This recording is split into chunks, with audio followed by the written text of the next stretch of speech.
Hello বন্ধুরা, good morning. তো আপনারা সবাই কেমন আছেন? আশা করি সবাই ভালো আছেন, সুস্থ আছেন। কালকে যে বৃষ্টি হইছে, যে তুফান, আমার গাতাড়া এত কষ্ট কইরা করছি, গাতাড়া পুরো বুইড়া গেছে গা। মাড়ি দিয়া, জল দিয়া, উপরে যে মাড়িটি ফালাইছি সব মাড়ি নিয়ে ফালাইছে গাতাত। আর জল জমা রয়েছে পুরো একদম, মানে ফেকের লিগের যাউন জানা ফেক। ওই দেখেন আমার গাতাটার অবস্থা, জলে পুরা টুবা টুব বয়ে রয়েছে, টুবা টুব জল পুরা। মাছ ছাড়তে হইব এখন এটার ভিতরে, মাছ ছাইরা চাষ করতে পারবো আমি। পুরা জল জমে আছে গা, এই জলটির এখন ফালান, আবার বালতির ভিতরে দড়ি লাগাইয়া ফালাইতে হইব, কিছু করার নাই।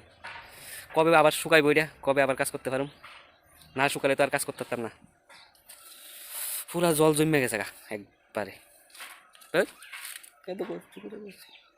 ভাবছি বৃষ্টির আগে শেষ করে দিতে পারুম, কিন্তু গাতা যখন বেশি হয়ে গেছে গা, একলা একলা তো আর করতে পারি না। অনেক জল দিলে আবার ফালাইতে হইব, ফালাইয়া কবে শুকাইব অপেক্ষা করতে হইব, কারণ ফেকের ভিতরে তো আর কুদাল দিয়ে কাজ করতে পারতাম না। উফ, ওই আমার বন্ধুটি, আমার বন্ধু, দুই বন্ধু কিতা করুম, আজকেও কাজ নাই। ওই আমার বাবু বন্ধু, গরু রেন। হাই রে, মানে জলটা ফালাম যায় সেটা কিতা করুম, আর জল দিয়ে বালতি দিয়ে ফালাই দিব ফটার ফট করে, নাহলে তো শুকাইতো না। ঠিক না? জলের সব দিয়ে ফালা দিব বালতি দিয়া, বালতিতে দড়ি লাগামু, লাগাইয়া ফালামু। আপনারা পাশে থাকেন আর চ্যানেলটা সাবস্ক্রাইব করেন। আমি যাই জল ফালাইতাম, এটা পরিষ্কার করুম, নাহলে শুকাইতো না। ঠিক না? শুকাইলে এরপর আবার কাজ শুরু করতে পারুম, নাহলে আবার শেষ। তো যাই আমি, ঠিক আছে? আবার দেখা হবে, কথা হবে।